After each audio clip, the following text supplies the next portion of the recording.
waxaan leeyahay caqligu inuu shaqeeyo ayaan ku talinayaa waxaan ahay anigu madaxweynaha ogol golaha wakiilada sirgudoonkoogu hadduu yimaado albaabkaygaas waa fuleeyahay diyaar baanu haynaan wada hadal sideen dalkan u hagaajinaynaa sideen wax u saxaynaa waxaasoo noogu golay waxaan dadweynaha u sheegayaa soomaaliyaan ku biirnay 60kii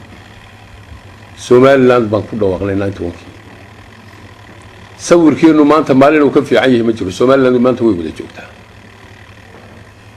wax kasti oo somaliland gudaheega kala tafaariiqeynaya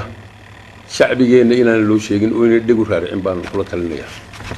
hadday naga furfuranto mar dambe guntintaas ma xilmayso shacbigeenu wada jir inakoo wada jirna baan wax ku ahaanaynaa inakoo wada jirna ayaan himiladeena aqoonsiga aan ku raadinayna caalamkan ku gaari doonaa inakoo kala jirna waxba kuma gaaleyn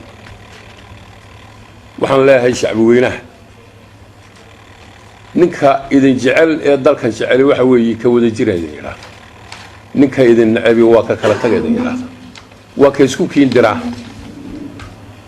waxaan u malaynayaa 2002 giiban bari aan ka hadlayay khayriyada ayaan idhi Somaliland cid u talisay baahantahay cid u abtirsoo ma baahno Somaliland cid u talisay baahantahay maantana cid u abtirsoo ma baahno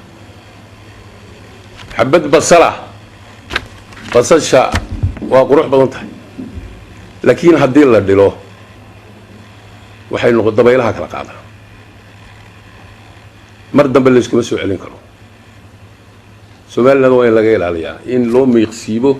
sida basasha oo dadkeega la isku fidneeyo iyagoo waxba ka jirin